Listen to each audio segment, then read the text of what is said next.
16 years after the death of Marcus Aurelius, Rome is under the corrupt rule of twin emperors, Geta and Caracalla.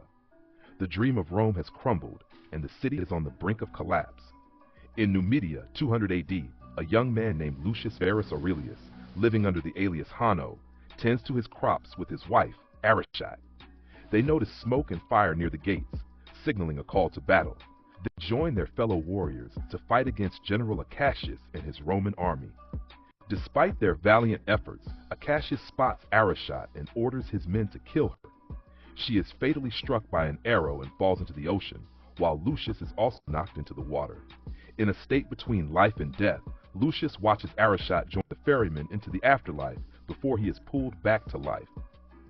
Lucius is enslaved along with the surviving soldiers and citizens as the city falls. Acacius returns to Ostia and is rewarded by getting Caracalla.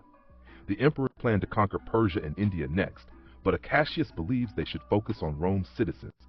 Geta denies Acacius time with his wife and plans gladiator games in the Colosseum with Caracalla.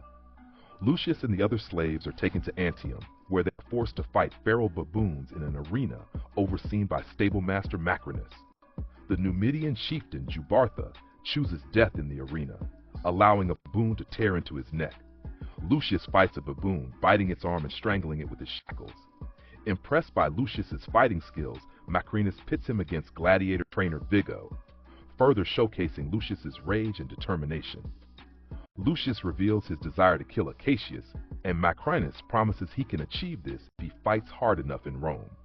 Acacius returns to his wife, the remarried Lucilla, and expresses his disgust at the twin emperor's sacrifices for conquest.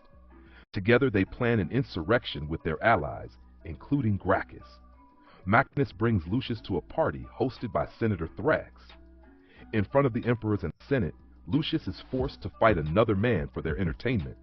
He reluctantly impales the man, and when Geta questions him, Lucius responds with a quote from Virgil: "The gates of hell are open night and day, smooth the descent and easy the way. But to return and view the cheerful skies, in this the task and mighty labor lies."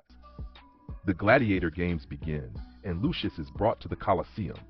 He runs the dirt through his hands, reminiscent of the late warrior Maximus, catching Lucilla's attention. Lucius and other gladiators face undefeated champion Glycio, who slaughters the men while riding his pet rhino. Lucius and Glycio engage in a brutal fight, and despite being knocked down, Lucius continues to fight and eventually impales Glycio, decapitating him on Geta's command. After the fight, Lucilla recalls the Virgil quote and realizes Lucius is her son, whom she sent into exile for safety. Macrinus also begins to piece things together. Lucius befriends the gladiator doctor Ravi, who tends to his wounds. Gracchus brings Lucilla to Lucius, revealing his true parentage as the son of Maximus. Lucius, still angry about being sent away in Arishot's death, orders Lucilla to leave. Lucilla then asks Acacius to help Lucius. Lucius continues his training and later joins the other gladiators in a naval battle. He leads them to victory by destroying the other ship's oars and ramming into it down the middle. He attempts to fire his crossbow at Acacius, but the bolt goes right between Geta and Caracalla, which they take as a personal attack. Macrinus visits Thrax's home to evict him due to a large debt. To make amends, Thrax reveals the plan to overthrow the emperors, which he was previously involved in. Macrinus gathers this information and still forces Thrax out. Acacius and Lucilla are brought before Geta and Caracalla to expose their treachery. Geta declares they will be forgotten before imprisoning them. Macrinus convinces Geta to put Acacius in the games as punishment. Lucius bonds with Ravi, learning that he was a former slave who won his freedom after fighting in the games. Ravi shows Lucius the shrine to the gladiators, including a wall with Maximus's name crossed off, but his armor and sword are still kept privately, along with his words: "What we do in this life echoes in eternity." Acacius is forced to fight against soldiers of the Praetorian Guard. He slaughters them all before facing Lucius. They battle until Lucius has Acacius at his mercy. Acacius tells Lucius how he loves his mother and would have died for his father. Lucius refuses to execute Acacius, but Geta orders the Praetorian Guard to fire dozens of arrows at him. Lucius condemns their actions, telling the spectators that if this is how Rome treats its heroes, they should expect worse treatment. Lucius leaves as they chant his name, or rather, Hanno. Macrinus visits Lucius in his cell to question his decision to spare Acacius. Lucius believes in a fairer way to lead Rome, but Macrinus disagrees. He later visits the emperors as the people begin to riot in the streets. After Geta insults Caracalla over their differing views on handling matter, Macrinus talks to Caracalla in private, knowing he feels he always has to share everything with Geta. Macrinus convinces Caracalla to confront his brother with a dagger. Geta tries to talk Caracalla down, but Macrinus guides his hand to slash Geta's throat before decapitating him. Lucilla visits Lucius again to give him the ring that belonged to his grandfather. They reconcile, and Lucius hugs his mother for the first time in ages.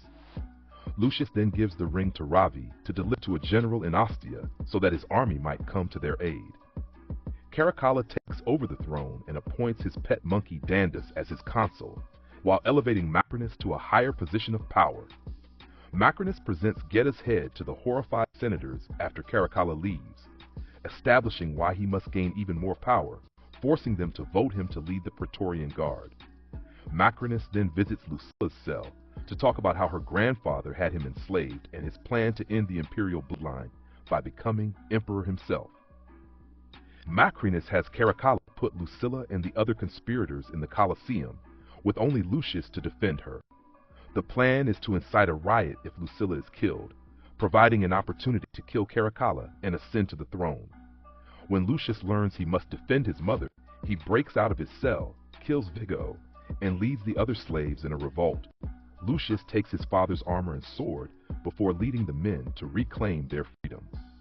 The gladiators battle the Praetorian soldiers in the arena, leading to a full-scale riot as spectators are hit with arrows and start to fight back. Gracchus is killed in the chaos. Macrinus seizes the opportunity to kill Caracalla with a slender bodkin in his ear and then shoots an arrow into Lucilla's chest before Lucius can save her. Macrinus joins the Praetorian Guard to face the incoming army at the gates. Lucius chases Macrinus and corners him as the two armies face off.